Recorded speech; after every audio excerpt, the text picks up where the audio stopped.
ho, gobble, gobble. Happy New Year. The holidays are upon us. Man, this year has gone fast. Anybody else? It's gone so fast for me. Whether we're ready or not, the holidays are here. I'm going to share my most simple tips, tricks, and hacks to help you budget, save money, and get the absolute most magic out of this holiday season. If you know me, you know I've been doing budgeting, money saving, and productivity videos on the web for a long time. So I thought it was about time for me to do a video that compiles all the best stuff. Like all of it, just cram it in. So today I'm going to share with you, wait for it, 1, 2, 3, my 13 best tips, tricks, and hacks for budgeting and saving money and conquering the holidays. Don't worry, I'm gonna fly through them fast and you're going to want to hear all 13, I promise. Thank you to Rakuten for sponsoring this video. We love you guys. And if you're new here, hi, my name's Jordan. I've got 8 kids and my life is kind of crazy, so I've had some experience. So hopefully these tips work as well for you as they've worked for me and my family. And all my freebs all around the world. There's a lot of you. Hi. Okay, let's do this. Let's start off talking about budgeting for the holidays. I know, the B word. Trust me, I hate budgeting too. It's like super boring. But guess what? It's a big girl thing to do and I know you can do it and we can do this together. So tips for budgeting. Ready? Number 1, open up a Christmas bank account. You heard me right. If you've been here for long, you know that I recommend having at least 7 bank accounts, at least 7. Picture it like a filing cabinet. Don't just throw all your money in one drawer. Let's get some file folders so you know what monies are made and meant to be for what. Why not open a Christmas savings account? Then the money's just sitting and waiting for you there at the end of the year when it's time to start shopping for the holidays. By having a bank account, it allows you to take your Christmas budget, divide it by 12, and then just set aside money every month. You can even set it on auto draft. It's very easy to do at your bank. Slowly set aside money all year long, so it's just sitting there waiting for you in a bank account by the time the holidays come, so you do not have to put Christmas on a credit card. January will thank you. Try it. Which brings me to tip number 2, set a Christmas budget. Does that sound like the dumbest tip ever because it's like so self-explanatory? Listen, hear me out. Most of us don't set a budget. I'm looking at you. Looking at you. A lot of us just take our Christmas list and just go shopping and then just deal with the repercussions in January. My tip is actually set a budget, and I'm going to give you 2 options for Christmas budgets. And yes, I'm talking about a Christmas budget because typically during the holiday season, that is the holiday that makes us the most broke. Okay. You've probably seen my holiday and Christmas videos from the past where I've talked about how we budget for Christmas and stuff, and you've seen that it has evolved for us over the years. After a lot of trial and error, I think I've got it nailed. And I'm going to tell you about 2 methods that work really well. Number 1 is setting a Christmas budget per person. Number 2 is budgeting by number of gifts per person, which is still a budget, it's just a different kind of budget. In our family, we've decided that our perfect Christmas budget is a blend of both. Let me explain. I find that the budget per person method works really well with friends, extended family, teachers, coaches, neighbors, that kind of stuff. How much do you want to spend per neighbor, per teacher, for your extended family, your friends? And that budget can vary per person. You're not going to spend the same amount on a teacher that you might on your mom, and that's okay. So that's how I use the budget per person method. Option number 2 is to budget with number of gifts per person, and we find that that works best right now with our kids. Because here's the reality. We've got some teenagers, we've got some toddlers. A budget per person is tricky. If we set a budget for our toddlers, they don't need expensive items or electronics, so they might end up with more gifts, and it gets a little awkward on Christmas Day when there's one kid that has double the amount of gifts as the other. So the way we do it is we set a number of gifts per child in our family. We have a main gift, Santa brings a gift, third main gift, and then aside from that, we set a certain number of smaller things like stocking stuffer type stuff, clothing, jammies, board games, little things that they need, but we have a specific number. For my friend, she does 10 gifts per child. I know someone that does 5. I know someone that does 3. Maybe yours is 20, but set it and stick with it. Even if you do the number of gifts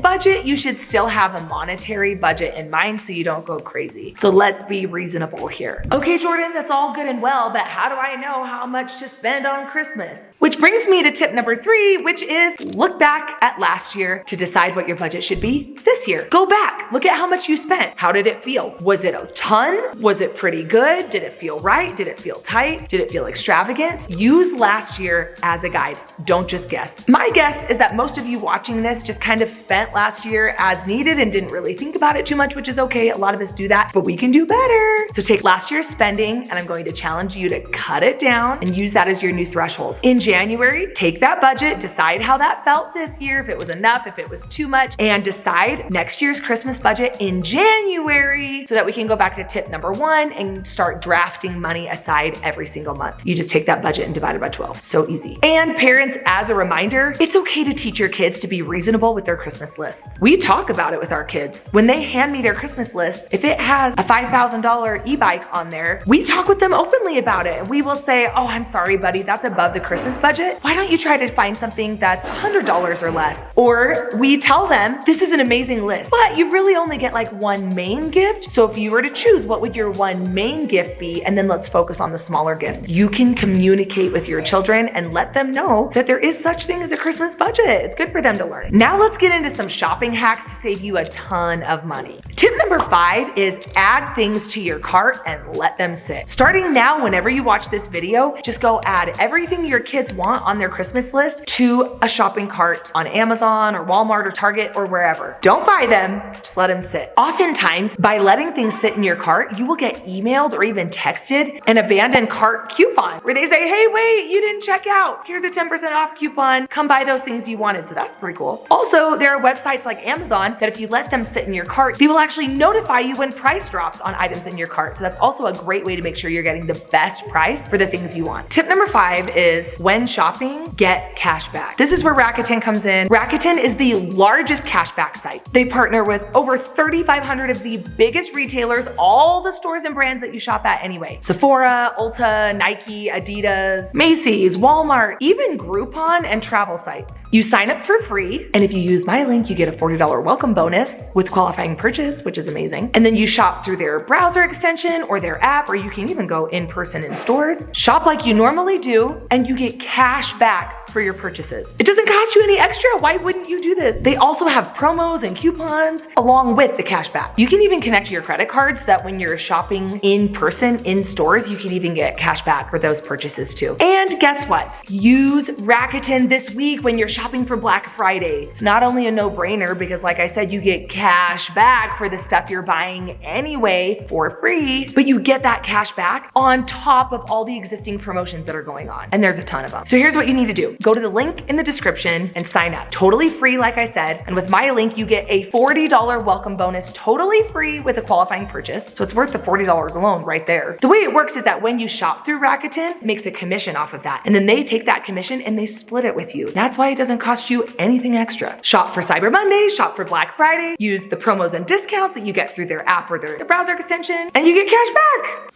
I also love that when I shop through Rakuten, I can even put in a specific item or brand and they will show me where to get it from and I can choose the store that has the best deal, best promo, or highest cash back. It's so great. So go get your $40 welcome bonus, go get your cash back, and do not shop without it. It makes an enormous difference. Please. Tip number 6, get on stores' text and email lists. You might get spammed a little bit for the holidays. You can always unsubscribe, that's okay. But almost every retailer in existence will send you exclusive discount codes for signing up, and you'll be the first to know when things go on sale or are in stock so you can get to them before they sell out. Along with that, my tip number 7 is use influencer discount codes. Oftentimes there are stores that want to work with influencers, so they will give them an exclusive affiliate discount code that matches or even exceeds the discount codes or sales available on that retailer's website. I know for me, I have a ton of discount codes for stores that I love to work with, so I will link the list of all of my codes below. It never hurts to go check with your favorite influencer to see if they have a special discount code for a store or item or shop before buying it yourself. All right, my holiday tip number 8 is don't do Christmas in July. Don't start shopping too early. I mean it. I know a lot of people say shop early, get ahead of the game. Truth is, 60 days is your sweet spot, maybe 90. Start thinking about it, set your budget early, set it aside all year long like we talked about, but then don't actually start shopping until about 60 days before Christmas,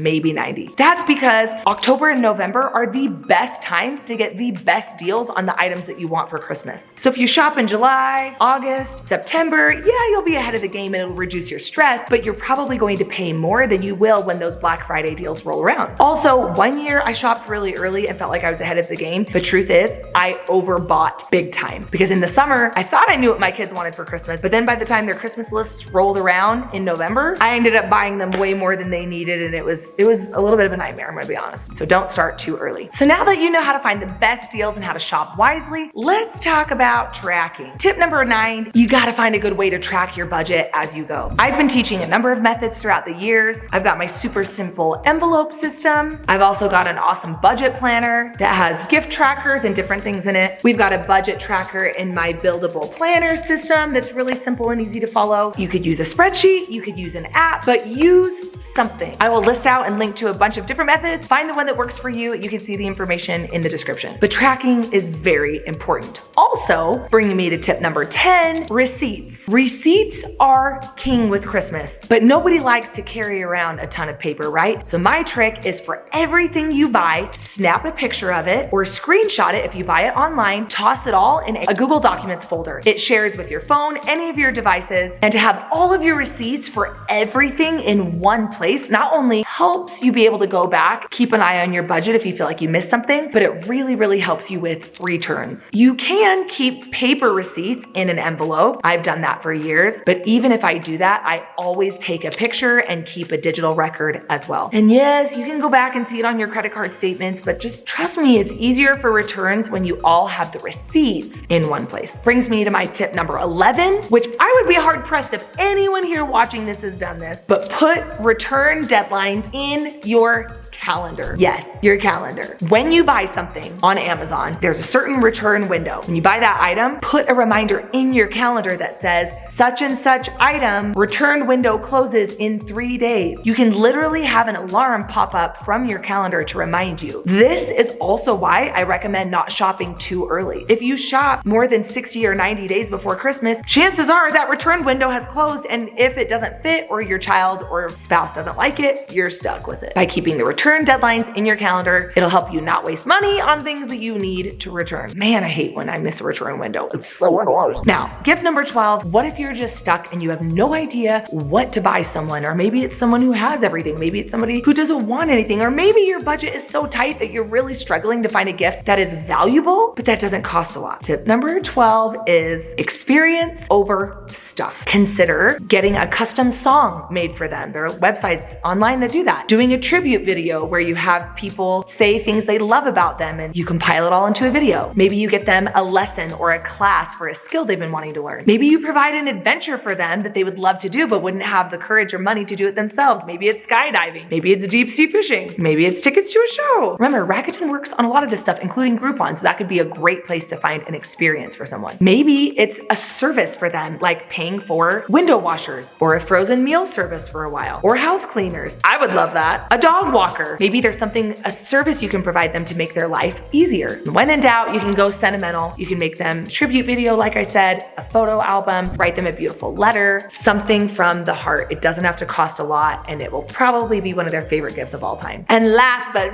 very much so not least, one of my best holiday tips, tricks, hacks, all of it is consider skipping all of it and going on a vacation instead. This has become a tradition in our home where every other year our children get 3 gifts, and then otherwise we go on a trip over Christmas break. And let me tell you what, my kids prefer it. This year is not a trip year. This year is a gift year for us. And as I've been working on trying to get Christmas lists from my kids, a lot of them are like, I don't really need anything. Can we just go on a cruise? And I really wish we were, because it's actually a lot easier. For us, we do it every other year, so we have that off year to save up more, because trips oftentimes cost more than the gifts would. Not always, but sometimes. Some people I know leave so that they're actually gone over Christmas. We like to be home for Christmas morning, and then we just leave, maybe leave within a few days after. But you can do it however it works for you, but consider making memories instead of buying more stuff. For us, our every other year Christmas trip tradition has been absolutely magical, and the older our kids get, the more they want that over just another hoodie. I don't know. We did it! Those are 13 9 of my